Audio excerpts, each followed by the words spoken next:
Hello friends, welcome back to আর my channel sister কই। তো তোমরা সবাই কেমন আছো? আশা করছি ভালো আছো, আর আমিও খুব ভালো আছি। তো চলে এসেছি একটা নতুন মিনি ব্লগ নিয়ে। আজকের ব্লগটা শুরু করছিলাম আমি একদম সকাল থেকে।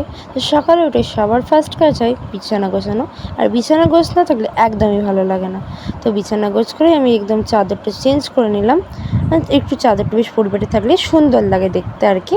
তারপরে কেবল কাজে চলে গেছিলাম। তারপরে স্নান টান করে আমি একদম স্নান করে নিয়েছিলাম, তার পুজো তোলায় চলে এসেছিলাম। মণ্ডপটা দেখতে হচ্ছে সকাল আর রাতে ঠিক কতটা সুন্দরভাবে সাজিয়েছিল, বেশ দারুণ লাগছিল আর কি।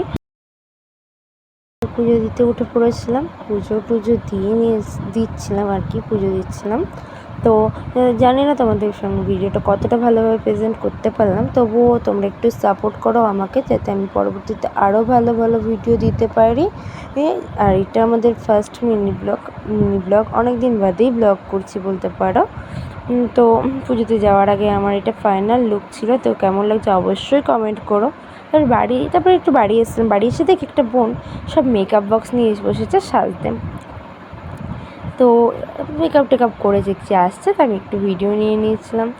নেওয়ার পরে পুজোতে আবার এসে গেছিলাম, দেখি পুজো বসছে। তো আমি একটু পুজো তলায় বসে গেলাম। পুজো দেখতে আমার বেশ ভালো লাগে, আর আরতি দেখতে তো আরোই ভালো লাগে। যখন আরতির তাপ নিতে বেশ দারুণ লাগে। তো আর হ্যাঁ, তোমরা একটু সাপোর্ট করো আমাকে, তাহলে আমি অবশ্যই ভালো ভালো ভিডিও দিতে পারবো। তো তারপরে আর কি রাত্রে সন্ধ্যেবেলা একটু ঘুরতে চলে এসেছিলাম। ঘুরতে এসে দেখো ব্যাকগ্রাউন্ডটা বেশ দারুণ লাগছিলো কিন্তু। বাড়ি গিয়েছিলাম, বাড়ি গিয়ে দেখছি নাচানাচি হচ্ছে পুজো। তো একটু তো নাচানাচি হবেই, তাই না বলো? তো কেমন লাগলো ভিডিওটা অবশ্যই কমেন্ট করে জানিও। ভালো থেকো, সুস্থ থেকো, টাটা।